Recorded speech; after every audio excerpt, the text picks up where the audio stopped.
नमस्कार, मैं हूं दीपक चौरसिया। वेलकम टू चुनावी अड्डा, जहां उठता है हर छोटा बड़ा मुद्दा। मैं आपको बता दूं, 5 राज्यों में विधानसभा चुनाव होने वाले हैं। देश भर में हलचल तेज है। इसमें ऐसे ऐसे राज्य भी हैं जो आने वाले समय में यानी 2024 में मोदी जी फिर से सत्ता में आते हैं या नहीं आते हैं, उस पर मुहर लगाने में एक बड़ा राजनीतिक संकेत दे सकते हैं। ये राज्य है पंजाब, ये राज्य है उत्तर प्रदेश, ये राज्य है उत्तराखंड। और आज हम बात करेंगे उत्तराखंड की ही। कांग्रेस की क्या है चुनावी तैयारी, इसी को जानने के लिए हमारे साथ खुद जुड़ गए हैं हरीश रावत जी, जो 3 बार मुख्यमंत्री रह चुके हैं उत्तराखंड के। कांग्रेस पार्टी के वरिष्ठ नेताओं में से एक हैं, पंजाब के प्रभारी हैं। सबसे पहले हरीश रावत जी, मैं आपसे जानना चाहूंगा 2022 के चुनाव की क्या तैयारी है, क्योंकि आपने 100 यूनिट बिजली मुफ्त देने का वादा किया है, साथ ही साथ ये भी कहा है कि 200 रुपए सिलेंडर के सब्सिडी के तौर पर दिए जाएंगे। आपको ये वादे करना क्यों जरूरी लगा? क्या इस पर आपकी फ्री पॉलिटिक्स का दबाव है, सब कुछ फ्री में दे दो? नहीं, ऐसा कोई दबाव नहीं है। सत्यता यह है कि महंगाई का दबाव हम सब महसूस कर रहे हैं। जब हमारे अपने घरों का बजट पूरी तरीके से अपसेट हो गया है और बहुत सारी कटौतियां करनी पड़ रही हैं, तो जो लोअर मिडिल क्लास है, साधारण वर्ग है, जो रोज़ कमा करके खाता है, उसके लिए घर का मैनेजमेंट बहुत कठिन नहीं बल्कि असंभव बन गया है। आप अंदाज लगाइए, लोगों ने कभी कल्पना नहीं की थी कि उनको 1000 रुपये में, दूर दराज पिथौरागढ़ में 1025 रुपये में गैस का सिलेंडर मिल रहा है। खाने का तेल 125 रुपया पर लीटर तक पहुंच गया है। दालें कहाँ हैं, सब्जियां कहाँ, आसमान की कोई चीज़ ऐसी नहीं है। तो घर का जो बजट अपसेट हो गया है, उसमें हमने ये जताने के लिए कि ये मैसेज जाए कि कांग्रेस गवर्नमेंट कंसर्न्स दिस, वो उसके साथ अपने को संबद्ध करती है, इसलिए 200 रुपया पर परिवार प्रति माह हमने गैस सब्सिडी देने की बात कही है। और हमने कहा सत्ता में आते ही हम 100 यूनिट तक बिजली फ्री करेंगे और दूसरे साल के आते आते तो 200 यूनिट बिजली फ्री करेंगे।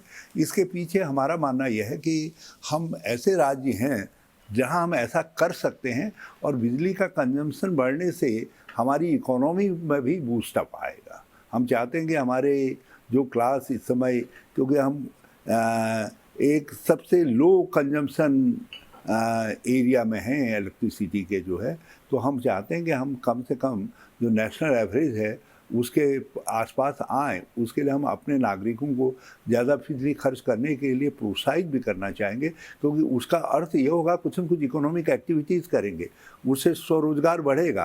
तो हमने बिना किसी थिंकिंग के, बिना किसी लाइन के, किसी से सत्ता छीनने के लिए, किसी केजरीवाल जी की तरीके से इस बात को नहीं कहा। केजरीवाल जी ने दिल्ली में 200 यूनिट दे रहे हैं, उत्तराखंड में कह रहे हैं हम 300 यूनिट फ्री दे देंगे।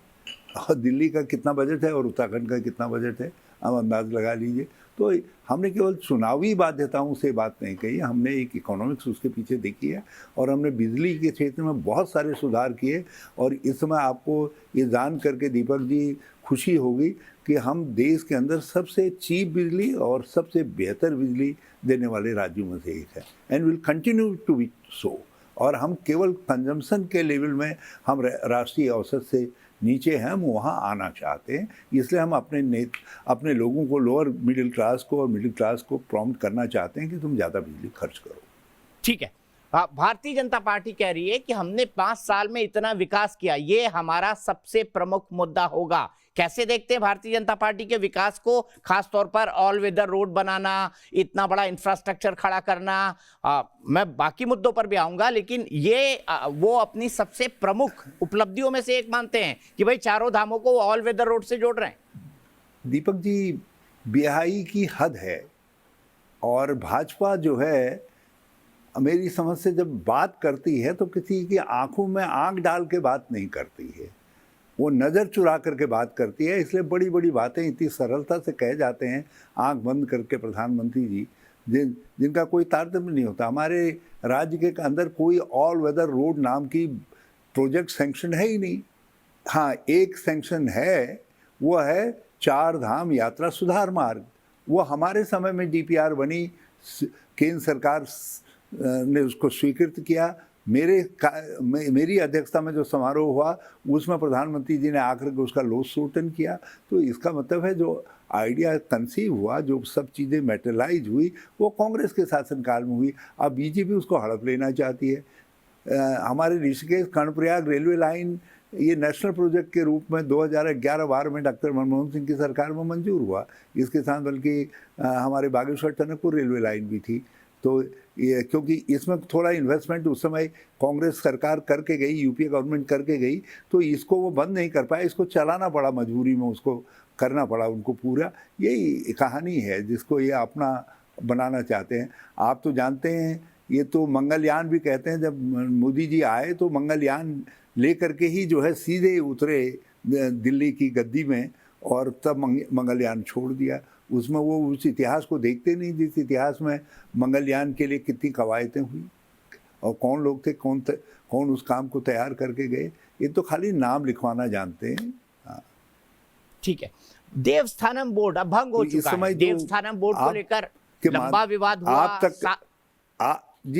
तक जो ये बात पहुंची, जो आप तक ये बात पहुंची है कि बड़ा विकास वाली, मैं बिल्कुल इसको साफ कर देना चाहता हूं, कहीं कोई विकास नहीं हुआ। और भाजपा में हिम्मत है तो गांव गांव मैं आंकड़े देता हूं, ब्लॉक के आंकड़े देता हूं, जिलों के आंकड़े देता हूं, ये मेरे साथ आकर के विकास के मुद्दे पे ही चुनाव लड़ लें। हाँ, ये क्यों उसमें मोदी को और सबको लाना चाहते हैं? आए ना मुझसे सामने आमने की लड़ाई लड़ रहे हैं विकास के मुद्दे पर। यदि इनके समय में ज़्यादा विकास हुआ है, ज़्यादा बेहतर विकास हुआ है, लोग इसको स्वीकार करते हैं, तो हमें खुशी होगी, क्योंकि राज्य आगे बढ़ रहा है। और यदि लोग ये कहें नहीं ये डबल इंजन ने तो काम ही नहीं किया, तो स्टार्ट ही नहीं हुआ है, तो फेल हो गया, तो फिर बीजेपी को चुनाव नहीं लड़ना चाहिए यहाँ से। सीधे देवस्थानम बोर्ड अब भंग हो चुका है, इसको लेकर साधु संतों पंडों का बड़ा विरोध हुआ। हरीश रावत जी, आपको क्या लगता है, क्या देवस्थानम बोर्ड जिसको आपने प्रमुखता से उठाया, आपने सबसे पहले वादा किया कि हम आते ही इसको भंग कर देंगे, क्या यह मुद्दा अब आपके हाथ से छिन गया है बोर्ड के भंग हो जाने के बाद? जी, कोई 307 का अपराधी हो, किसी के हत्या करने के प्रयास का अपराधी हो, और उसके बाद वो भगवा कपड़ा पहन करके भगवान का नाम ले ले, क्या माफ हो जाता है? इन्होंने देवस्थानम बोर्ड गठित करके उत्तराखंड की भावनाओं की हत्या करने का काम किया। हमारे देवस्थानों के साथ, हमारी संस्कृति के साथ जिस बिहाई से भाजपा पेश आई, उससे लोगों में बड़ा गुस्सा है। देवस्थानम बोर्ड भंग करके इन्होंने ये तो जरूर है कि एक इमीडिएट फायर लाइन पर आने से ज़रा सा बच गए, नहीं तो बाकी जो है लोग उसको भूले थोड़ी हैं। वोट में लोग वोट के वक्त ज़रूर दंडित करेंगे, कहेंगे ये ऐसे नालायक थे कि इन्होंने उत्तराखंड जैसे सुसंस्कृत प्रदेश के अंदर देवस्थानम बोर्ड जैसा एक बेहुदा आइडिया थोपने का काम किया, तो दे विल बी पेनलाइज, उससे कोई उनको लाभ नहीं होने जा रहा है। आपने कहा कि बीजेपी की सरकार जो है डबल इंजन की है, लेकिन ये हमेशा इंजन बदलती रहती है, ये आपने क्यों कहा? मैंने इसलिए कहा ये तीसरा मुख्यमंत्री है। ये तीसरे मुख्यमंत्री भी बदले जा रहे थे। 3 लोग कोप भवन में चले गए थे, वहाँ एक्सरसाइज शुरू हो चुकी थी चौथा मुख्यमंत्री छांटने की। वो तो किसी ने धीरे से कान पर कह दिया, वो हरीश रावत चिल्लाएगा, तुम्हारे लिए जवाब देना मुश्किल हो जाएगा। मैं उसी समय एक ट्वीट कर बैठा था कि भाई ये तो एक्नॉलेज कर लिया इन्होंने कि हमने डेवलपमेंट नहीं किया, इसीलिए तो इनको बार बार मुख्यमंत्री बदलना पड़ा। यदि मुख्यमंत्री अच्छे होते तो इनको हटाना क्यों पड़ता विधानसभा के सत्र के बीच में से, वो भी बजट सत्र के बीच में से। जब ये सवाल किसी ने वो मेरा ट्वीट दिखाया इनको, तो इन्होंने कहा अरे तो बड़ी गड़बड़ हो जाएगी, तो बड़ा इशू बना देगा इस बात को। तो ये तीसरा बच गया बाल, नहीं तो ये भी चला गया था। एक व्यक्ति को तो ये मालूम ही नहीं हो पाया कब उसकी शादी हुई, कब विधवा हो गया। तो ये तो इस तरीके से इन्होंने काम किया है। तो आप अच्छी चुटकी ले रहे हैं हरीश रावत जी, लेकिन हकीकत तो ये है आप भी 3 बार मुख्यमंत्री बने, आप भी कभी कार्यकाल पूरा नहीं कर पाए। दीपक जी, एक बात समझें, भाजपा ने जिन परिस्थितियों में मुख्यमंत्री बदला, उन परिस्थितियों का हमसे कोई मेल नहीं था। हमने एक बाध्यता थी, कोई भंग कर दे रहा था, किसी ने सर काट दिया, वो सरकार बर्खास्त कर दी, कभी कुछ करवा दिया, तो उन परिस्थितियों में कोर्ट के इंटरवेंशन से, न्यायिक इंटरवेंशन से सब चीज़ें हुई। आज इनके मामले में तो ये कहीं इंटरवेंशन था ही नहीं, इनके पास तो ब्रूट मेजॉरिटी थी, ब्रूट मेजॉरिटी।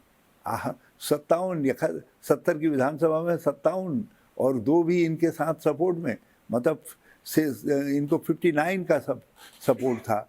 तो इन्होंने इसलिए ये सब किया कि ये जानते थे कि इनके मुख्यमंत्री फेल हो रहे हैं। जब इनको लगा ये मुख्यमंत्री फेल हो रहा है तो बचो बचो बचो एंटी इनकम्बेंसी से दूसरा ले आए। दूसरे में फिर इनको एंटी इनकम्बेंसी, उसने एक ऐसा बयान दे दिया कि लड़कियों की जीन्स पहने और कपड़ों पर कुछ कमेंट कर दिया, तो इनको लगा ये तो देश भर में हमारे लिए उत्तर देना मुश्किल हो जाएगा, तो उसको भी इन्होंने बदल दिया। फिर तीसरा ले आए। तो ये सब चीज़ें हैं, ये तो क्लियर एक्नॉलेजमेंट है भाजपा का कि वो कुछ भी डिलीवर नहीं कर पाए, इसीलिए तो उनको मुख्यमंत्री बदलना पड़ा। अब 4.25 साल आप कुछ नहीं कर पाए और 3 महीने में आप वादे करते फिर रहे, और मुख्यमंत्री प्रधानमंत्री जी भूल गए कि अब इन्होंने दूसरी बार अपने मुख्यमंत्री की पीठ थपथपाई है, और एक ही अंदाज में थपथपाई है, जो पहले अंदाज में थपथपाई है दूसरी बार भी उसी अंदाज में थपथपाई है, ये जताने के लिए कि दुनिया देख ले। और प्रचार तंत्र के माध्यम से कहा जा रहा है कि मुख्यमंत्री के काम से प्रधानमंत्री खुश। मैं कह रहा हूँ काम हुआ क्या है जिसके लिए खुश हुए हैं? कुछ काम तो गिना दें। अमुक काम हो गया, आपने और कहा फिर ये लोग ऐसा इंजन चमत्कारिक बदल रहे हैं। बालक यदि इनके घर में पैदा हो गया है जो 3 महीने के अंदर 4.5 साल का काम कर देता है, फिर मोदी जी अपनी जगह पर उसी को रख लीजिए ना। इतना चमत्कारिक बालक को यहाँ क्यों? उसकी जरूरत तो देश को है। फिर ठीक है, आपने कहा कि उत्तराखंड में इंजन बदलते जा रहे हैं। आप भी तो पंजाब के प्रभारी थे, आपने तो वहां पर इंजन भी बदला और आपके तो डब्बों में ही खटपट चल रही थी वहां पर। इसको कैसे डिफेंड करेंगे? वो बिल्कुल ठीक। देखिए, जो चीज़ है उसको हम स्वीकार करते हैं, लेकिन हमारा इंजन डेड इंजन हो गया था पंजाब के अंदर, इसलिए मैंने सोचा कि चुनावी लड़ाई को लड़ने के लायक नहीं रह गया है, इसलिए मैं फंक्शनल इंजन लेकर के आया। और देखिए, जो फंक्शनल इंजन है वो कितनी तेज़ी से काम कर रहा है। रिजल्ट क्या रहेंगे वो अलग बात है, लेकिन he is functional, he is working hard. आप गांव-गांव जा रहा है, दौड़ नए नए निर्णय ले रहा है, कुछ बात कर रहा है। तो हमने जेट इंजन की जगह पर बदला ना, कोई रास्ता नहीं रह गया था। भाजपा भी कह दे कि जैसे मैं कह रहा हूँ डेड इंजन था, भाजपा भी कह दे कि Trivendra Singh was a dead engine, कह दे तीरथ सिंह वॉज ए बिल्कुल नॉन फंक्शनल इंजन हो गया था, स्टार्ट ही नहीं हो पा रहा था, कह देना है। तब हमने बदला तो हम भी मान लेंगे, लेकिन ये कह ही नहीं रहे, ये बता ही नहीं रहे कि ये पहले के मुख्यमंत्री क्यों बदले गए। लेकिन आपके इंजन को तो आपका गाड़ी डिरेल कर रहा है। नवजोत सिंह सिद्धू चन्नी साहब को डिरेल करने में लगे हुए, रोज बोलते हैं अनशन पे बैठ जाऊंगा, आंदोलन कर दूंगा, कई बार कह चुके हैं वो। देखिए, हम लोकतांत्रिक पार्टी हैं, कुछ सीमा के अंदर पार्टी ऐसी चीज़ों को पचा लेती है। हमको हमारा डाइजेशन डेमोक्रेसी के मामले में, डिसेंट के मामले में, कभी कभी नाराज़गी व्यक्त करने के मामले में, डिफरेंस ऑफ ओपिनियन के मामले में उदार है। हम कोई भाजपा की तरीके से रेजिमेंटेड पार्टी थोड़ी है कि एक आदमी दिल्ली में जो तय करेगा, मोदी जी तय करेंगे, वो नीचे तक का आदमी वही बोलेगा। हम तो वो नहीं है ना, हमारे यहाँ तो अलग अलग आवाज़ें उठती रहती हैं। आप तो इतने सालों से कांग्रेस कवर कर रहे हैं, बड़ी बड़ी गंभीर आवाज़ें उठती हैं, लेकिन उसके बाद अनंतगत्वा सब लोग जो है मूल सिद्धांतों पर एकजुट होकर के आकर के खड़े होते हैं। यही कांग्रेस की ताकत भी है, यही कभी कमजोरी भी दिखाई देती है, मगर अनंतगत्वा लोकतंत्र में और बहुलवादी संविधान में इन चीज़ों को एडजस्ट करना पड़ता है और हम रास्ता निकालते हैं। मगर भाजपा की तरीके से हम रास्ता थोपते नहीं, यहाँ थोपने का कल्चर है। हमारे वहाँ चीज़ें इवॉल्व होती हैं और नवजोत सिद्धू कुछ समय बाद समझ जाएंगे कि उनके गार्ड की ड्यूटी क्या है, तो उसके बाद आप अब तक क्यों नहीं समझ पाए रावत साहब? दिखाया करेंगे। अब तक क्यों नहीं समझ पाए? इतने नासमझ तो नहीं है वो। आप जानते हैं, हमारे खेतों में जब खेत में हमारे बुजुर्ग लोग पहले नया बैल जोतता था कोई, तो उसको थोड़े दिन वो दाएं बाएं मारता था इधर उधर, तो फिर धीरे धीरे धीरे वो बड़ा आज्ञाकारी होकर के खेत को भाड़ता था, फिर वर्षों तक परिवार की सेवा करता था। नवजोत सिंह सिद्धू शुरू में कुछ फूं फां हो भी रही होगी, तो आप देखिएगा आने वाले टाइम में you will prove to be a very good PCC president and very good Congress worker in Punjab. कहीं ऐसा ना हो घर को ही आग लग जाए घर के चिराग से? नहीं, बेफिक्र रहिए। चेन्नई साहब में वो आर्ट है, वो पानी लेकर के खड़े रहते हैं। अच्छा, आग लगाने के लिए पानी लेकर चन्नी साहब खड़े रहते हैं। बहुत बहुत अच्छी मिसाल दी आपने। लेकिन अब मैं राष्ट्रीय राजनीति पर आना चाहूंगा। आप सेवा दल के अध्यक्ष रहे, आप कई साल केंद्रीय मंत्री रहे, आप 3 बार मुख्यमंत्री रहे। ममता बनर्जी ने अभी हाल ही में राहुल जी को लेकर बयान दिया है कि राहुल जी तो विदेश में रहते हैं, यूपीए का कोई अस्तित्व नहीं रहा है, अगर कोई आदमी विदेश में रहेगा तो राजनीति कैसे करेगा। कैसे देखते हैं ममता जी के इस बयान को, क्यों दिया उन्होंने ये बयान?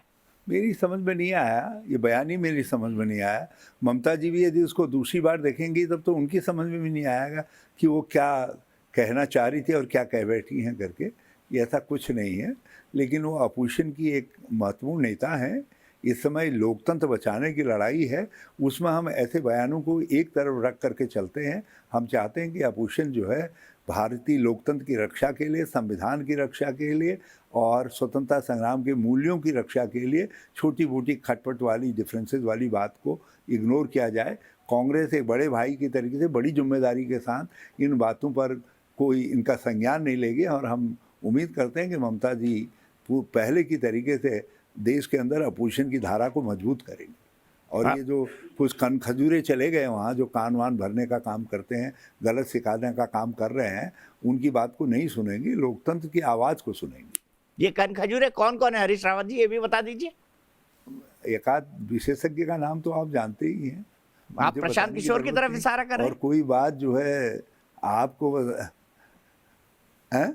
आप प्रशांत किशोर की तरफ इशारा कर रहे हैं। मैंने कहा आपसे ज़्यादा अंतर्यामी, अरे आप तो अंतर्यामी हैं, घट घट के जानने वाले हैं। आप तो वो नाम मेरी जबान में आने से पहले ही समझ गए होंगे कौन नाम है, कन खजूरा कौन है। हरीश रावत जी, आपने ब्लॉक स्तर से, मतलब सबसे निचले स्तर से कांग्रेस की राजनीति शुरू की। क्या कारण है कि कांग्रेस नेतृत्व अपने जमीनी कार्यकर्ता को उत्साहित नहीं कर पा रहा है, आपको क्या लगता है? देखिए, कुछ समय ऐसा आता है और 2014 में लोगों ने एक मॉडल को, गुजरात मॉडल को वोट दिया और प्रलोभन के तौर पर लोगों को 15 लाख रुपए मिल रहे थे, हर बच्चे को नौकरी मिल रही थी। भ्रष्टाचार को भी लोगों ने एक सवाल बनाया था, लोगों को लग रहा था कि एक भ्रष्टाचार मुक्त शासन देने वाला आया है। लेकिन अब लोग समझ गए हैं, मेरी समझ से 2024 में चमत्कार होगा और लोकतंत्र अपने लिए स्वयं चमत्कार को ईजाद करेगा, क्योंकि लोग आप समझ गए हैं कि 2024 में भी यही हालत रही तो लोकतंत्र और बोलने की आज़ादी, दूसरी तीसरी जो हमारी विशेषताएं हैं, विशेष तौर पर बहुलवाद का जो हमारा सिद्धांत है, सहिष्णुता की जो हमारी मानवीय धारणा है, सोच है, ये सब चीज़ें खतरे में पड़ जाएंगी। क्या आपको लगता है कि अब राहुल गांधी जी को कांग्रेस नेतृत्व संभाल लेना चाहिए, फिर से अध्यक्ष बन जाना चाहिए पार्टी में विधिवत चुनाव करवा के? बिल्कुल बिल्कुल संभाल लेना चाहिए। इस मामले में तो थोड़ा थोड़ा मेरे मन में गुस्सा भी है, हाँ, कि वो हमारे अनुरोध को नहीं मान रहे हैं। हाँ, मेरे मन में गुस्सा भी है, उनको हमारा आग्रह स्वीकार करना चाहिए। और हो गया, बहुत प्रायश्चित हो गया, हार के लिए राहुल गांधी क्यों प्रायश्चित करें, हम सब जिम्मेदार हैं। मैं खुद एक जिम्मेदार व्यक्ति बैठा हुआ हूँ, दूसरे लोग भी, कई लोग जिम्मेदार हैं जो राज्यों में ठीक से डिलीवर नहीं कर पाए। तो लेकिन जब हमको ट्रायल दिया जा सकता है तो राहुल गांधी जी को सारी जिम्मेदारी अपने ऊपर लेकर के ये बात नहीं करनी चाहिए। इस उनको आना चाहिए और आ करके योद्धा की तरीके से, रण क्षेत्र है, लोकतांत्रिक रण क्षेत्र है, उसमें परिणाम कुछ भी हो, लेकिन इतिहास तो लड़ने वालों के साथ खड़ा होता। तो हमारे गांव में कई लोगों का नाम होता था रणछोड़ दास, तो भाई राहुल गांधी जी रणछोड़ दास तो नहीं बन गए, आपको नहीं लगता है सर? ये भी भगवान का एक रूप है। देखिए, इस समय भी आप एक बात, दीपक जी, आप इतने सालों से सबका पोस्टमार्टम करते आ रहे हैं। एक बात देखिए, इस समय देश के सामने जितने सवाल खड़े हुए हैं, जिन्होंने देश की अर्थव्यवस्था की बर्बादी की है, देश के स्वास्थ्य, कोरोना काल की और दूसरी स्थितियां जो आई हैं, उनमें Rahul Gandhi was the first national leader जिसने अपनी वॉइस उठाई। जब नोटबंदी हुई, ही वॉज फर्स्ट। जब जीएसटी आई, उसको गब्बर सिंह टैक्स कह करके उन्हें ललकारा। जब राफेल के अंदर इतना बड़ा घोटाला, जो दुनिया का सबसे बड़ा भ्रष्टाचार सिद्ध होगा किसी दिन, यदि हिंदुस्तान की आंखें खुल गई, और जो क्लियर कट दिखाई देता है, जिसमें जुडिशरी भी बहुत कुछ सोचती होगी कभी अकेले में, एकांत में, कि क्या क्या हो गया है करके, वो उस इशू हो, उन्होंने उठाया। उन्होंने कोरोना के अंदर, he was first national leader जिसने वार्न किया कि कोरोना का खतरा आ रहा है। फिर उसके बाद उन्होंने 55,000 दो, नहीं तो जो है भगदड़ मच जाएगी। जो उसके बाद स्टैम्पेड हुआ, लोग अपने घरों को भाग के आए, सड़कों पर मरे लोग, ये स्थितियाँ आई। इससे वार्न करने वाले ही वॉज फर्स्ट पर्सन।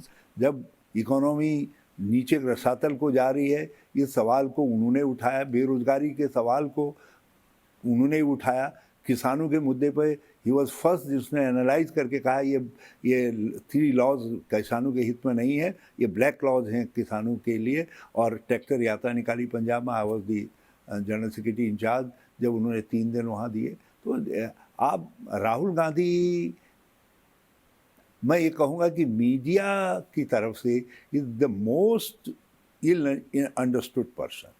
हाँ, ज़रा आप लोग गहराई से उनके व्यक्तित्व का विश्लेषण करिए। सादगी किसी की कमजोरी या वो नहीं मानी जानी चाहिए। उनकी सादगी जो है वो उनकी शक्ति होनी चाहिए। मैं आपके साथ एक दिन चलूंगा उनसे मिलने। कि एक व्यक्ति की सादगी को कमजोरी माना जा रहा है और एक व्यक्ति के आडंबर को, दिखावे को जो है उसकी शक्ति माना जा रहा है, उसका गुण माना जा रहा है। जब मैं राहुल जी और मोदी जी के व्यक्तित्व का विश्लेषण करता हूँ तो मैं यही अंतर पाता हूँ दोनों में। एक सादगी का वो है और एक व्यक्ति जो है आडंबर और दिखावट है। हरीश रावत जी, मेरा आखिरी सवाल, क्या इस बार मुकाबला त्रिकोणीय होगा आम आदमी पार्टी के आ जाने के बाद? और आप सबसे स्वाभाविक मुख्यमंत्री पद का चेहरा है कांग्रेस के लिए, आपको अभी तक सीएम पद का कैंडिडेट कांग्रेस ने डिक्लेयर क्यों नहीं किया? देखिए, कांग्रेस के अंदर कुछ परंपराएं हैं और आप जानते हैं हमारी पार्टी के अंदर जब सब चुन करके आते हैं तो प्रस्ताव करके भेजते हैं, कांग्रेस अध्यक्षा उनकी तरफ से चुनाव करती हैं। ये एक परंपरा रही है, स्वीकारी जो है। लेकिन इसको बदला जाए, इसके लिए मैंने आवाज़ उठाई थी। उत्तराखंड के संदर्भ में नहीं उठाई थी, नेशनल परिप्रेक्ष्य में उठाई थी, क्योंकि बहुत सारे राज्यों के चुनाव को भी भाजपा जो है यहाँ तक कि म्यूनिसिपैलिटी के चुनाव में भी मोदी वर्सेस कांग्रेस कर दे रही है। अब मोदी वर्सेस हमारे स्थानीय उम्मीदवार, क्योंकि हम तो स्थानीय इश्यूज़ पर लड़ते हैं, इस तरीके से चुनाव को बनाने की कोशिश करती है। तो हमने कहा फोकस स्थानीय इश्यूज़ पर रहे, इसके लिए स्थानीय नेतृत्व को आप फेस डिक्लेयर करिए। ये मैंने राष्ट्रीय संदर्भ में ये बात कही थी, एक डिबेट प्रारंभ करने की कोशिश की थी। इधर जब उत्तराखंड के चुनाव आ गए तो लोगों ने उसमें मुझको भी लपेट दिया, लेकिन ऐसी कोई बात नहीं है। आई एम वेरी कंफर्टेबल और जिस परंपरा को भी कांग्रेस रखेगी वो हम उसका पालन करेंगे। एक बात मैं ज़रूर ये कहना चाहता हूँ, जो आपके विषय में आपने कही, वो इस समय वोट कटुआ की भूमिका में दिखाई दे रहे हैं। मुझे बड़ा दुख है। मैं सैद्धांतिक रूप से उनसे सहमत न होते हुए कई मामलों में मैं केजरीवाल जी को मैं मानता था कि अच्छे मुख्यमंत्री होंगे, भविष्य के अंदर एक अच्छे लीडर रहेंगे। लेकिन वो जिस प्रकार से वहीं राज्यों में जा रहे हैं जहां कांग्रेस और भाजपा में सीधी टक्कर है और कुछ वोट एंटी इनकम्बेंसी के बांट लिए जाएं और भाजपा को लाभ पहुंच जाए, तो भाजपा को लाभ पहुंचाने के दृष्टिकोण से उत्तराखंड में भी आए हैं, पंजाब में भी गए हैं, गुजरात में भी जाने की कोशिश कर रहे हैं और राज्य भी उनके लक्ष्य में दिखाई दे रहे हैं। तो धीरे धीरे वो वोट कटुआ पार्टी के राष्ट्रीय कन्वीनर हो जाएंगे, कहलाए जाएंगे और उत्तराखंड में भी यही भूमिका निभाने की कोशिश कर रहे हैं। मगर इस समय उनकी भूमिका को उत्तराखंड समझ गया है, क्योंकि उत्तराखंड एक बात जानता है कि एक म्यूनिसिपैलिटी का मॉडल उत्तराखंड जैसे बड़े विविधतापूर्ण राज्य के लिए फिट नहीं हो सकता है। हमारे गाड़ गधेरे, डांडे कांडे, अलग अलग तरीके की वनस्पति, अलग अलग तरीके की जलवायु, रहन सहन, खान पान, अलग इतनी विविधताएं हैं, वो दिल्ली का मॉडल यहाँ नहीं चल सकता है। तो लोग ये समझ रहे हैं कि ये अपना दिल्ली का इंजन दिल्ली में ही रखें, क्योंकि हम पहले ही डबल इंजन के सताए हुए हैं, तो हम एक नए तरीके के इंजन पर प्रयोग उत्तराखंड के लोग नहीं करना चाहते। ठीक है, बहुत बहुत शुक्रिया हरीश रावत जी हमसे जुड़ने के लिए। आपको हमारी तरफ से आने वाले समय के लिए, आने वाले चुनाव के लिए बहुत बहुत शुभकामनाएं, बहुत बहुत धन्यवाद। तो ये थे उत्तराखंड के पूर्व मुख्यमंत्री और कांग्रेस के वरिष्ठ नेता हरीश रावत, जिन्होंने पंजाब और उत्तराखंड के बारे में काफी दिलचस्प बातें बोली। फिलहाल वक्त है एक ब्रेक का, लेकिन ब्रेक के बाद भी खबरों का सिलसिला जारी है, क्योंकि न्यूज नेशन पर खबरों का सिलसिला कभी नहीं थमता।